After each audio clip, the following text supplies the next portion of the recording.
एक और आदमी आते हैं, बहुत विद्वान आदमी, उनका नाम है एम्पीडोक्लीज। अब जैसा कि मैंने हर बार कहा है कि इनके नाम बड़े टेढ़े मेढ़े हैं, आपको याद रखने में कठिनाई होगी। एम्पीडोक्लीज, और ग्रीक में जैसे लिखा जाता है कि ई पूरा उच्चारण किया जाता है, तो लिखा जाएगा एम्पीडोकिल्स, CLES, पढ़ा जाएगा एम्पीडोक्लीज। तो एम्पीडोक्लीज जो आते हैं, ये परमेनाइडेस की बात को लेकर के आते हैं।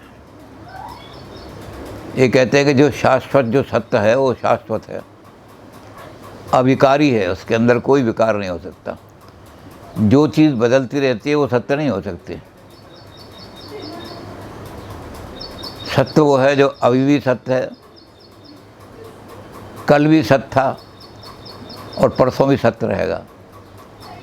सत्य परिवर्तनशील नहीं हो सकता, उसमें कोई विकार भी नहीं आ सकता किसी तरह का। तो इन्होंने परमेनाइडेस की बात लेकर के सत्य के बारे में वही बातें कई सारी जो परमेनाइडेस ने की हैं। सत्य अनंत है, कहाँ से चला है इसका कुछ पता नहीं। सत्य का कोई बिगिनिंग नहीं होता। जो चीज़ दुनिया जब बनी थी, जो चीज़ उस समय सत्य थी, वही आज भी सत्य है और वो भी सत्य रहेगी। जो बदल जाती है वो सत्य नहीं हो सकती, वो असत्य है सारी की सारी। ब्रह्म सत्यम जगत मिथ्या, वही बात कह रहे हो।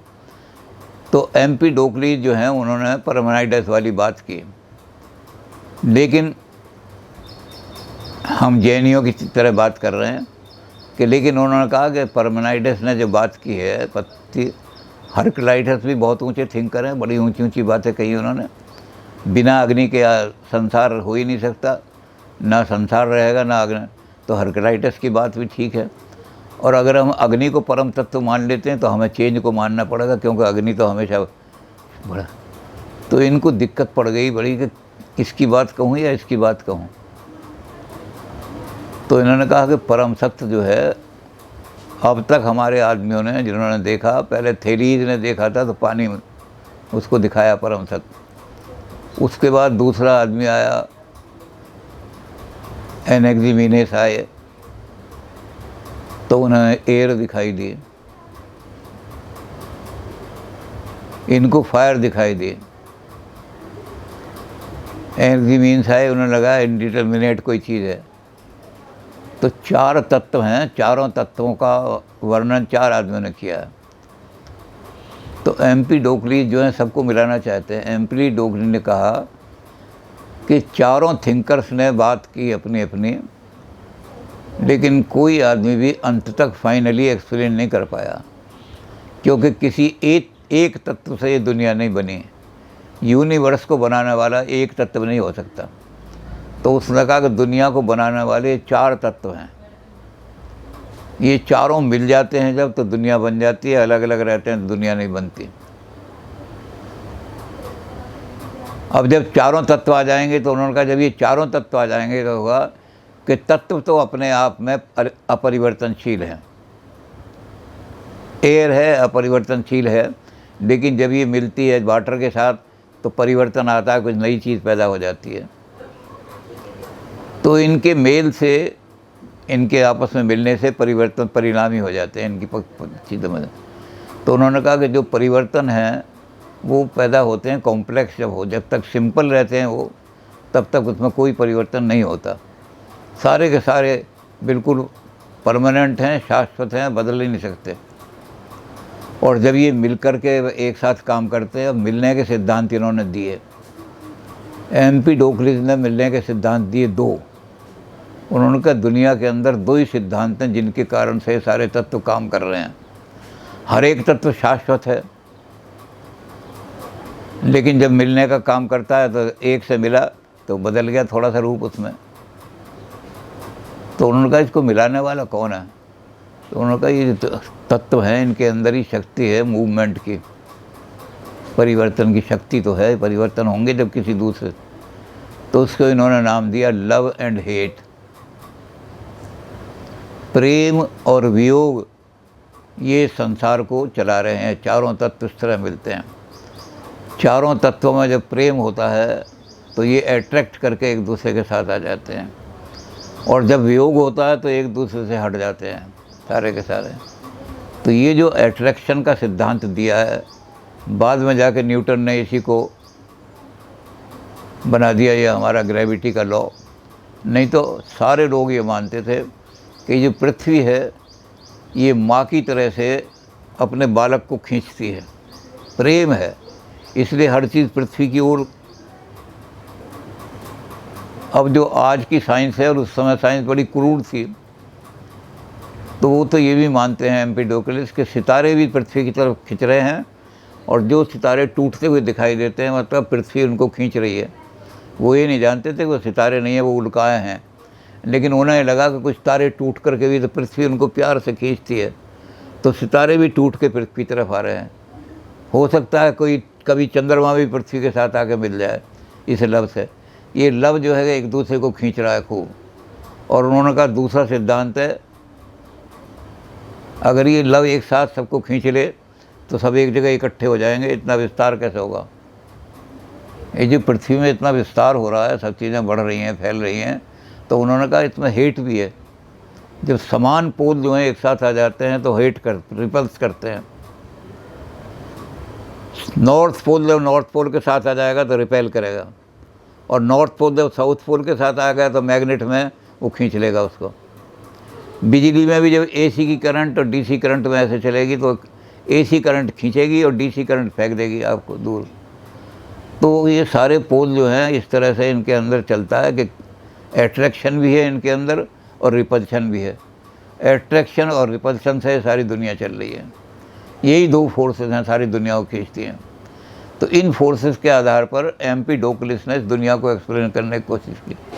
उन्होंने कहा शुरू में जब प्रेम प्रधान था, सारी दुनिया में प्रेम का राज था, तो ये चारों चीज़ें मिलकर के एक जगह इकट्ठी थी। बहुत बड़ा एक ऐसा गोला बना हुआ था, उस गोले के अंदर ये चारों चीज़ें, अग्नि, चारों तत्व जो हैं, अग्नि, वाटर, पृथ्वी, ये सारी की सारी चीज़ें मौजूद थीं। तो चारों एक जगह मौजूद थीं। जब चारों एक जगह मौजूद थीं तो वहाँ बहुत ज़्यादा तनाव पैदा हो गया। जगह एक दूसरे को खींच रहे हैं, और जब अब आपस में आके मिल गए तब भी एक दूसरे को खींचने की कोशिश कर रहे हैं और प्रेम में, तो क्या हुआ कि उन्होंने एक दूसरे को फिर रिपेल करना शुरू किया। तो दूसरी जो थी वो विग्रह की स्थिति आई। इस प्रेम में से विग्रह होना शुरू हुआ। ये विग्रह इनकम्प्लीट नहीं था, लेकिन इसके अंदर विग्रह का यानी वियोग का अंश जो है बढ़ना शुरू हुआ। तो हर एक जब अलग हो गया कि भाई अग्नि को मौका मिल गया, तो अग्नि ने अग्नि जैसी चीज़ें पैदा करनी शुरू की, पृथ्वी ने पृथ्वी जैसी चीज़ें। चारों तत्व जब अलग, अब तो पहले चारों इकट्ठे थे, अब जब अलग अलग हो गए तो पृथ्वी ने कहा भाई मैं इनसे अलग हो गई, तो और अपनी तरह की, तो ये अपनी अपनी तरह की जो चीज़ें पैदा करनी शुरू की, ये दूसरी स्टेज थी पैदा है क्रिएशन ऑफ द वर्ल्ड की। और तीसरी स्टेज में क्या हुआ कि अब दोबारा इनके अंदर जो विग्रह था वो इनको दूर लेता चला गया। अब क्या हुआ कि जब ये सारी एक दूसरे से दूर होती चली गई तो ये सारे में फैल तो गई विस्तारित, लेकिन डिस्ट्रक्शन की स्थिति आ गई, विनाश की। पानी बिल्कुल पृथ्वी से दूर हो गया, तो पृथ्वी में सूखा पड़ गया, सारी चीज़ें नष्ट हो गई उसकी। तो उन्होंने कहा फिर से प्रेम आया, प्रेम को खींचना शुरू किया। उन्होंने पानी को कहा कि तुम आओ मेरे पास। पानी ने कहा मेरे अंदर नीचे अगर पृथ्वी नहीं रही तो कहाँ तक, पाताल तक कहाँ पहुँचूँगा मैं। तो पानी ने पृथ्वी को बुलाया कि आओ, तुम अपने स्वतंत्र तो हो गए हो, अपनी अपनी चीज़ें पैदा कर रहे हो, पानी पानी पैदा कर रहा है, पृथ्वी पृथ्वी पैदा कर रही है, लेकिन फिर भी हम एक दूसरे से मिल जाएं। तो ये जो स्थिति थी ये क्रिएशन की स्थिति। तो तीसरी स्थिति में क्रिएशन होती है जगत के अंदर। और चौथी स्थिति फिर क्या है, ये फिर से इनके अंदर विग्रह बनता है। ये अलग अलग जब एक दूसरे के करीब आ गए तो एक दूसरे को रगड़ना शुरू किया इन्होंने, तो फिर से तो ये विनाश की स्थिति आती है। तो एम्पिडोक्लिस कहते हैं कि ये एक चक्र चल रहा है, हिस्टोरिकल साइकिल है ये, बार बार क्रिएशन होती है। चार तरह से जब प्रेम की प्रधानता होती है तो चारों मिल जाते हैं सारे, फिर भी क्रिएशन रुक जाती है। क्योंकि जब चारों मिल गए तो क्या क्या क्रिएट करेंगे, इकट्ठे बैठे रहेंगे। और जब ये चारों विग्रह हो जाता है तो फिर भी पृथ्वी का नाश हो जाता है। जब ये दो अलग अलग ऐसे रहते हैं कि भाई प्रेम की थोड़ी प्रधानता है, थोड़ी विग्रह की प्रधानता हो गई, तब ये क्रिएशन सारी बनती है। तो उसने कहा ये साइकिल चलता रहता है। हमारे यहाँ भी यही है कि प्रलय होती है, प्रलय के बाद फिर नई सृष्टि। तो एम्पीडोक्लिस भी मानते हैं कि सारी चीज़ें लव और हेट के द्वारा सारी दुनिया पैदा हुई है। इस लव और हेट सिद्धांत को इन्होंने आगे जा कर के सारे लोगों ने दुनिया में यही माना है कि दुनिया में अट्रैक्शन की और रिपल्शन की फोर्सेस चल रही हैं। ये वही हैं जिनको डायलेक्टिकल बात कही उसने, हरकलाइस्टस ने, कि ये रिपल्शन, यही सारी दुनिया रियल है। जिस दुनिया के अंदर कन्फ्लिक्टिंग फोर्सेस जो हैं वो आपस में जब वो ज़्यादा मिल जाती हैं आपस में कन्फ्लिक्टिंग फोर्सेस, तब भी प्रोग्रेस रुक जाती है, क्योंकि सब एक जगह आके मिल जाते हैं। और जब ये बिल्कुल अलग हो जाते हैं तब भी ये थोड़े मिले रहें, थोड़े आज़ाद रहें, तो सारी दुनिया पैदा हो जाएगी। तो इन्होंने हरकलाइटस का सिद्धांत भी ले लिया, एम्पीडोक्लिस का सिद्धांत भी, उसका परमेनाइडस का सिद्धांत भी ले लिया, और जो इनसे पहले सारे लोग हुए थे जो उनको मिला दिया। तो ये एम्पीडोक्लिस ऐसे आदमी हैं जिन्होंने कहा कि बाय नेचर तो हर तत्व शाश्वत है।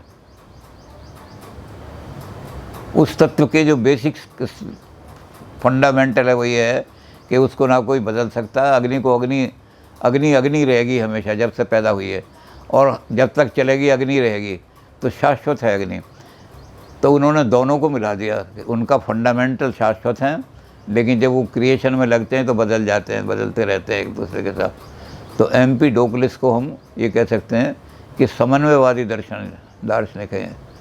लेकिन उन्होंने बहुत अच्छा समन्वय किया। उन्होंने ऐसा मिला दिया है कि कोई किसी को लगता नहीं कि कहीं सब हुआ। एम्पीडोक्लिस को भी मिला दिया, उसको मतलब परमेनाइडस को भी, हेराक्लाइटस की जो परिवर्तनता है उसको भी मिला दी, और जो कन्फ्लिक्ट का उसका सिद्धांत था उसको इन्होंने लव एंड हेट का नाम दे करके उसको भी कर दिया। तो एम्पीडोक्लिस जो हैं उन्होंने कहा कि जो बेसिक चीज़ है उसको हम प्रिजर्व करेंगे सारी की सारी।